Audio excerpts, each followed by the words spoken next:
गरुड़ भगवान के बारे में सभी जानते होंगे। ये भगवान विष्णु का वाहन है। भगवान गरुड़ को विनायक, गरुत्मत, तार्क्ष्य, वेंतेय, नागांतक, विष्णुर्थ, खगेश्वर, सुपर्ण और पन्नगाशन नाम से भी जाना जाता है। गरुड़ हिंदू धर्म के साथ ही बौद्ध धर्म में भी महत्वपूर्ण पक्षी माना गया है। बौद्ध ग्रंथों के अनुसार गरुड़ को सुपर्ण, अच्छे पंख वाला कहा गया है। जातक कथाओं में भी गरुड़ के बारे में कई कहानियां हैं। माना जाता है कि गरुड़ की एक ऐसी प्रजाति थी जो बुद्धिमान मानी जाती थी और उसका काम संदेश और व्यक्तियों को इधर से उधर ले जाना होता था। कहते हैं कि यह इतना विशालकाय पक्षी होता था जो कि अपनी चोंच से हाथी को उठाकर उड़ जाता था। गरुड़ जैसे ही दो पक्षी रामायण काल में भी थे जिन्हें जटायु और संपाति कहा जाता था। ये दोनों भी दंडकारण्य क्षेत्र में रहते विचरण करते रहते थे। इनके लिए दूरियों का कोई महत्व नहीं था। स्थानीय मान्यता के मुताबिक दंडकारण्य के आकाश में ही रावण और जटायु का युद्ध हुआ था और जटायु के कुछ अंग दंडकारण्य में आ गिरे थे, इसलिए यहाँ एक मंदिर है। पक्षियों में गरुड़ को सबसे श्रेष्ठ माना गया है। ये समझदार और बुद्धिमान होने के साथ साथ तेज गति से उड़ने की क्षमता रखता है। गिद्ध और गरुड़ में फर्क होता है। संपूर्ण भारत में गरुड़ का ज्यादा प्रचार और प्रसार किस लिए है ये जानना जरूरी है। गरुड़ के बारे में पुराणों में अनेक कथाएं मिलती है। रामायण में तो गरुड़ का सबसे महत्वपूर्ण पात्र है। आखिरकार भगवान विष्णु के वाहन गरुड़ का क्या रहस्य है? पक्षी तीर्थ। चेन्नई से 60 किलोमीटर दूर एक तीर्थस्थल है जिसे पक्षी तीर्थ कहा जाता है। ये तीर्थस्थल वेदगिरी पर्वत के ऊपर है। कई सदियों से दोपहर के वक्त गरुड़ का जोड़ा सुदूर आकाश से उतर आता है और फिर मंदिर के पुजारी द्वारा दिए गए खाद्यान्न को ग्रहण करके आकाश में लौट जाता है। सैकड़ों लोग उनका दर्शन करने के लिए वहां पहले से ही उपस्थित रहते हैं। वहां के पुजारी के मुताबिक सतयुग में ब्रह्मा के 8 मानस पुत्र शिव के शाप से गरुड़ बन गए थे। उनमें से 2 सतयुग के अंत में, 2 त्रेता के अंत में, 2 द्वापर के अंत में शाप से मुक्त हो चुके हैं। कहा जाता है कि अब जो 2 बचे हैं वे कलयुग के अंत में मुक्त होंगे। गरुड़ है देव पक्षी। गरुड़ का जन्म सतयुग में हुआ था, लेकिन वे त्रेता और द्वापर में भी देखे गए थे। दक्ष प्रजापति की विनिता या विंता नामक कन्या का विवाह कश्यप ऋषि के साथ हुआ। विनिता ने प्रसव के दौरान 2 अंडे दिए।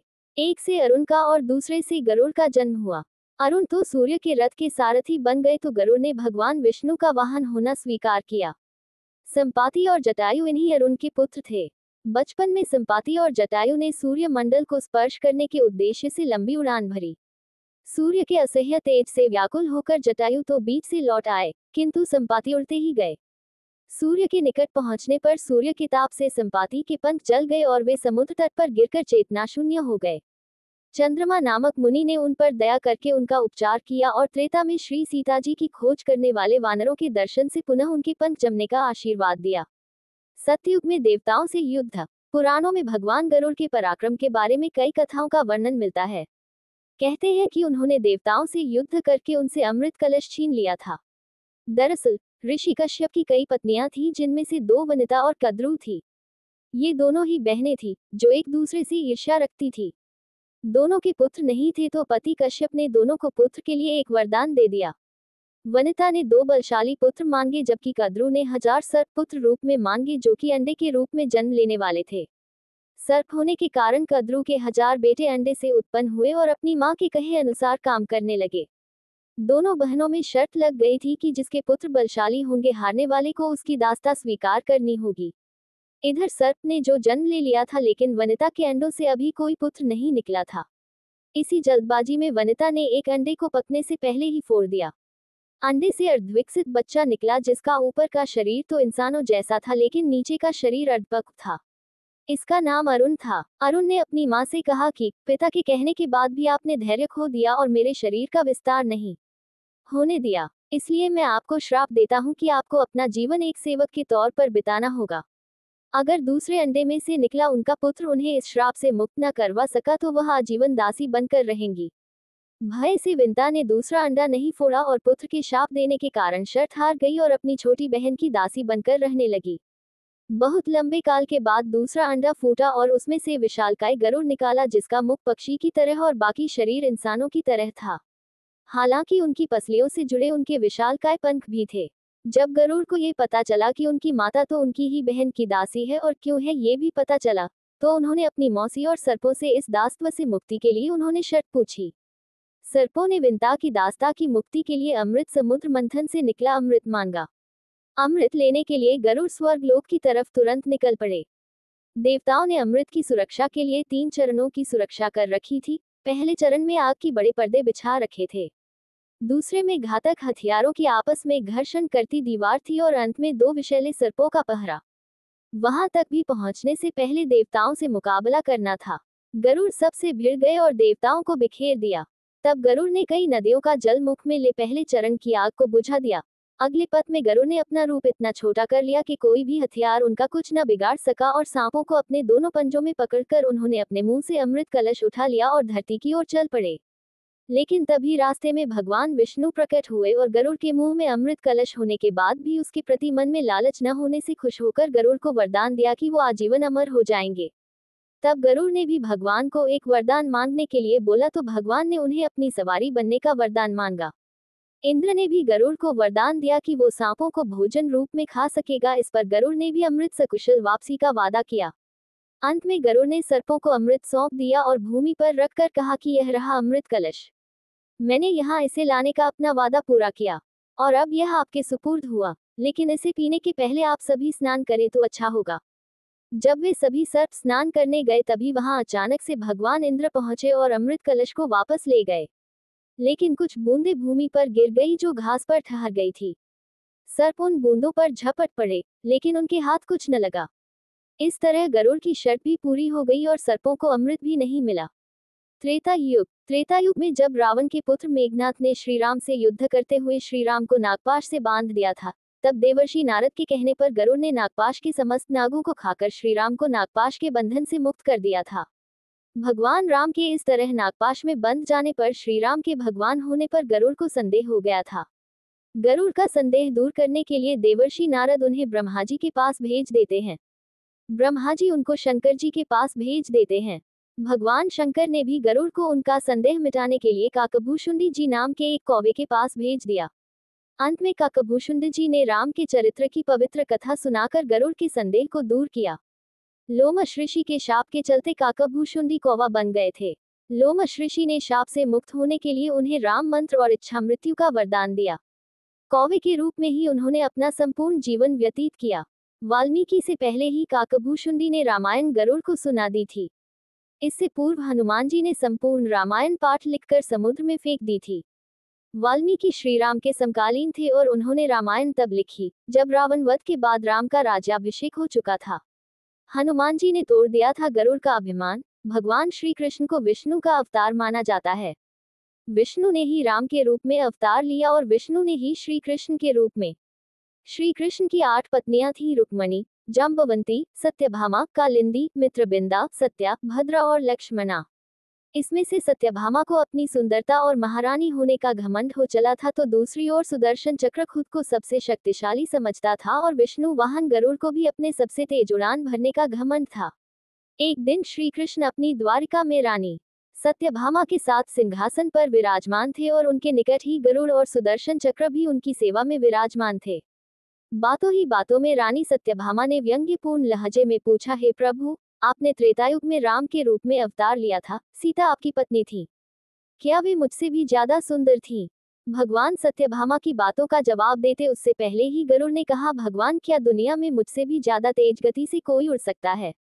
तभी सुदर्शन से भी रहा नहीं गया और वह भी बोल उठा कि भगवान, मैंने बड़े बड़े युद्धों में आपको विजयश्री दिलवाई है, क्या संसार में मुझसे भी शक्तिशाली कोई है? द्वारकाधीश समझ गए कि तीनों में अभिमान आ गया है। भगवान मंद मंद मुस्कुराने लगे और सोचने लगे कि इनका अहंकार कैसे नष्ट किया जाए। तभी उनको एक युक्ति सूझी। भगवान मंद मंद मुस्कुरा रहे थे। वे जान रहे थे कि उनके इन तीनों भक्तों को अहंकार हो गया है और इनका अहंकार नष्ट होने का समय आ गया है। ऐसा सोचकर उन्होंने गरुड़ से कहा कि हे गरुड़, तुम हनुमान के पास जाओ और कहना कि भगवान राम माता सीता के साथ उनकी प्रतीक्षा कर रहे हैं। गरुड़ भगवान की आज्ञा लेकर हनुमान को लाने चले गए। इधर श्री कृष्ण ने सत्यभामा से कहा कि देवी, आप सीता के रूप में तैयार हो जाएं और स्वयं द्वारकाधीश ने राम का रूप धारण कर लिया। तब श्री कृष्ण ने सुदर्शन चक्र को आज्ञा देते हुए कहा कि तुम महल के प्रवेश द्वार पर पहरा दो और ध्यान रहे कि मेरी आज्ञा के बिना महल में कोई भी प्रवेश न करने पाए। सुदर्शन चक्र ने कहा, जो आज्ञा भगवान और भगवान की आज्ञा पाकर चक्र महल के प्रवेश द्वार पर तैनात हो गया। गरुड़ ने हनुमान के पास पहुंचकर कहा कि हे वानर श्रेष्ठ, भगवान राम माता सीता के साथ द्वारका में आपसे मिलने के लिए पधारे हैं। आपको बुला लाने की आज्ञा है। आप मेरे साथ चलिए, मैं आपको अपनी पीठ पर बैठाकर शीघ्र ही वहां ले जाऊंगा। हनुमान ने विनयपूर्वक गरुड़ से कहा, आप चलिए बंधु, मैं आता हूँ। गरुड़ ने सोचा, पता नहीं ये बूढ़ा वानर कब पहुंचेगा। खैर मुझे क्या, कभी भी पहुंचे, मेरा कार्य तो पूरा हो गया। मैं भगवान के पास चलता हूँ। ये सोचकर गरुड़ शीघ्रता से द्वारका की ओर उड़ चले।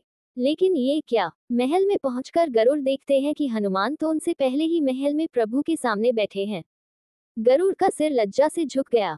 तभी श्रीराम के रूप में श्री कृष्ण ने हनुमान से कहा कि पवन पुत्र, तुम बिना आज्ञा के महल में कैसे प्रवेश कर गए? क्या तुम्हें किसी ने प्रवेश द्वार पर रोका नहीं? हनुमान ने हाथ जोड़ते हुए सिर झुकाकर अपने मुंह से सुदर्शन चक्र को निकालकर प्रभु के सामने रख दिया। हनुमान ने कहा कि प्रभु, आपसे मिलने से मुझे क्या कोई रोक सकता है? इस चक्र ने रोकने का तनिक प्रयास किया था, इसलिए इसे मुंह में रख मैं आपसे मिलने आ गया। मुझे क्षमा करें। भगवान मंद मंद मुस्कुराने लगे। अंत में हनुमान ने हाथ जोड़ते हुए श्रीराम से प्रश्न किया, हे प्रभु, मैं आपको तो पहचानता हूँ, आप ही श्री कृष्ण के रूप में मेरे राम हैं। लेकिन आज आपने माता सीता के स्थान पर किस दासी को इतना सम्मान दे दिया कि वह आपके साथ सिंहासन पर विराजमान है। अब रानी सत्यभामा का अहंकार भंग होने की बारी थी। उन्हें सुंदरता का अहंकार था, जो पल भर में चूर हो गया था। रानी सत्यभामा, सुदर्शन चक्र व गरुड़, तीनों का गर्व चूर चूर हो गया था। वे भगवान की लीला समझ रहे थे। तीनों की आंखों से आंसू बहने लगे और वे भगवान के चरणों में झुक गए। भगवान ने अपने भक्तों के अहंकार को अपने भक्त हनुमान द्वारा ही दूर किया। अद्भुत लीला है प्रभु की। गरुड़ घंटी का महत्व है। मंदिर के द्वार पर और विशेष स्थानों पर घंटी या घंटे लगाने का प्रचलन प्राचीन काल से ही रहा है। ये घंटी या घंटियां 4 प्रकार की होती हैं। 1. गरुड़ घंटी, 2. द्वार घंटी, 3. हाथ घंटी और 4. घंटा। 1. गरुड़ घंटी। गरुड़ घंटी छोटी सी होती है जिसे एक हाथ से बजाया जा सकता है। 2. द्वार घंटी, ये द्वार पर लटकी होती है। ये बड़ी और छोटी दोनों ही आकार की होती है।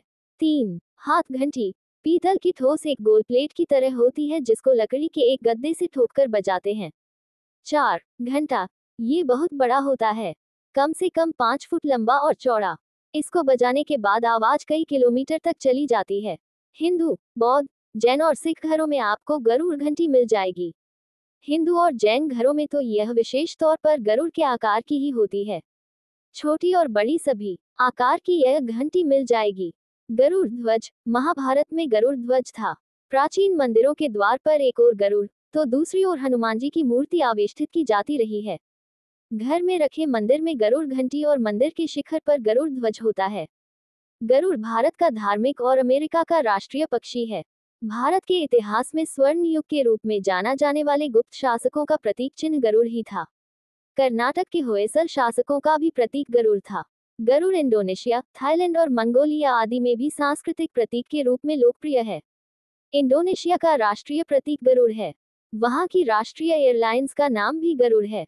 इंडोनेशिया की सेनाएं संयुक्त राष्ट्र मिशन पर गरुड़ नाम से जाती है। इंडोनेशिया पहले एक हिंदू राष्ट्र ही था। थाईलैंड का शाही परिवार भी प्रतीक के रूप में गरुड़ का प्रयोग करता है। थाईलैंड के कई बौद्ध मंदिर में गरुड़ की मूर्तियां और चित्र बने हैं। मंगोलिया की राजधानी उलानबाटर का प्रतीक गरुड़ है। गरुड़ पुराण, गरुड़ नाम से एक व्रत भी है। गरुड़ नाम से एक पुराण भी है। गरुड़ पुराण में मृत्यु के पहले और बाद की स्थिति के बारे में बताया गया है। हिंदू धर्मानुसार जब किसी के घर में किसी की मौत हो जाती है तो गरुड़ पुराण का पाठ रखा जाता है। गरुड़ पुराण में 19,000 श्लोक कहे जाते हैं, किंतु वर्तमान समय में कुल 7,000 श्लोक ही उपलब्ध हैं। गरुड़ पुराण में ज्ञान, धर्म, नीति, रहस्य, व्यवहारिक जीवन, आत्म, स्वर्ग, नर्क और अन्य लोकों का वर्णन मिलता है। इसमें भक्ति, ज्ञान, वैराग्य, सदाचार, निष्काम कर्म की महिमा के साथ यज्ञ, दान, तप, तीर्थ आदि शुभ कर्मों में सर्वसाधारण को प्रवृत्त करने के लिए अनेक लौकिक और पारलौकिक फलों का वर्णन किया गया है। इसके अतिरिक्त इसमें आयुर्वेद, नीतिसार आदि विषयों के वर्णन के साथ मृत जीव के अंतिम समय में किए जाने वाले कृत्यों का विस्तार से निरूपण किया गया है।